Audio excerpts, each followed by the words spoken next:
கிறிஸ்துக்குள் பிரியமானவர்களே, 50ஆம் சங்கீதம் 15ஆம் வசனத்திலே, ஆபத்து காலத்தில் என்னை நோக்கி கூப்பிடு, நான் உன்னை விடுவிப்பேன், நீ என்னை மகிமைப்படுத்துவாய். இந்த செய்தியை கேட்டுக்கொண்டிருக்கிற தேவ ஜனமே, ஆபத்து காலத்தில் நம்ம வாழ்க்கையில எப்பமெல்லாம் பிரச்சனை இருக்கோ, அந்த நேரத்திலே உலகத்தில் உள்ள மனிதனை நாம் தேடாமல் கர்த்தரை நோக்கி நாம் கூப்பிடும்போது, கர்த்தர் சொல்கிறார், நான் உன்னை விடுவிப்பேன், நீ என்னை மகிமைப்படுத்துவாய். உங்களுடைய வாழ்க்கையில விடுதலை வேணுமா?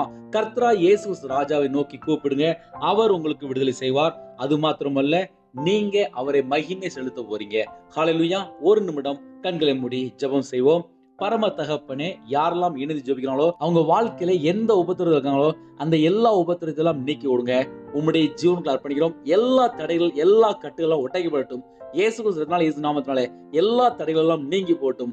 உம்முடைய பாதபடியிலே ஒவ்வொரு குடும்பத்தையும் அர்ப்பணிக்கிறோம். இயேசு கிறிஸ்து மூலியமா கேட்கும் ஜீவனால பிதாவே, ஆமென்.